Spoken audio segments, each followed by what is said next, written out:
Sunil, what do you make of this incident that transpired between Kohli and Konstas? Well, I'm not sure what was the reason, but there really was no need for that. We don't need to have this in any grade of cricket, and certainly not at the highest level. You can play very competitive cricket without getting physical.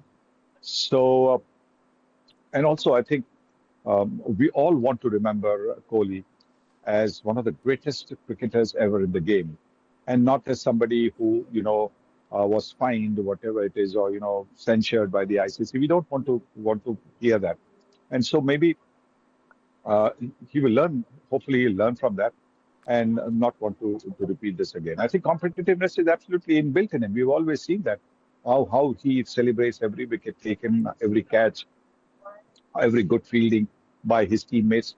We understand that, and that is great. There's nothing wrong with that. But I think getting physical, I think it should be done. So, do you think then Virat was just trying to rattle the opposition? I don't know. I mean, I don't know. I mean, when you're playing for India, if that's not big enough incentive, then I don't know what incentive you need. Playing for India itself is such a huge privilege that we could be playing the number 69th ranked team in the world or the number 1 team in the world. That should be enough motivation. Well, Virat Kohli ultimately was fined 20% of his match fees, handed down 1 demerit point. Do you think this is really in line with the offence made by him, or he got off easy?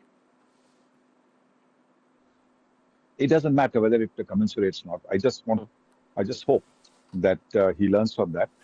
You don't want a legacy left, where that is going to be also a talking point or a sticking point. No, just as one of the greatest cricketers ever, that's the legacy that you want. Sure, in the past there have been instances of players being treated in harsh manner by the ICC. Take, for example, Rabada in 2018. Do you think some players are treated differently with what happened with Virat today? Do you believe that there could be some distinction in the way players are treated based on who they are?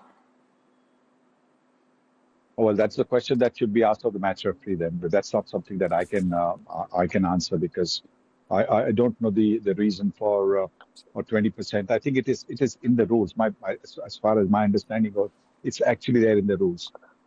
And if he's accepted that he was wrong, then I don't think there is any hearing or anything of the sort. And so I think there is everything is given that it'll be a 20 to 25 to 50% fine, 1 demerit point or 2 demerit points. Yeah, but in 2018, Rabada, who was treated in such a fashion, we believe that this is looking different with Virat Kohli and what players in the past may have been treated.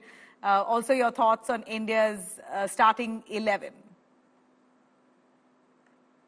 I think the call was taken because it looked a lot less green than the other pitches we've seen, and Melbourne has a tendency, as the days go on days 3 and 4 for the ball to grip and turn, and which is the reason why Washington Sundar would have been picked.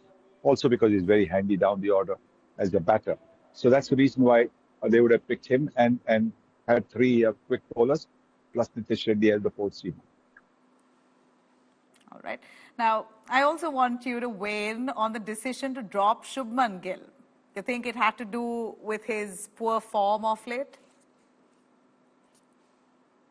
Well, I didn't agree with that because it's your batting which has let you down, and now you made your team 1 batter short. Whatever the qualities and merits that Jadeja, Washington Sundar, and Nitish Reddy bring to the table, you've still picked 5 regular batters and 3 all-rounders. So I think clearly that is something which I didn't agree with me. Also, Rohit Sharma is now set to return back to his opening batting position. What do you make of his decision by the Indian team? Well, I mean, look, sometimes you say that you're going to open the batting. That might be just to throw the opposition off. We might be batting at number 3 for all you know. So we'll just wait and see. In case it happens tomorrow, after that, we can talk about it. All right. Finally, Sunil Gavaskar, would you really want to see changes in the batting order for India when they come out to bat at the MCG? I would not like to see any change in the opening batting, because why would you change somebody who batted so well at number 1 or 2 and push him down the order? What has been his fault?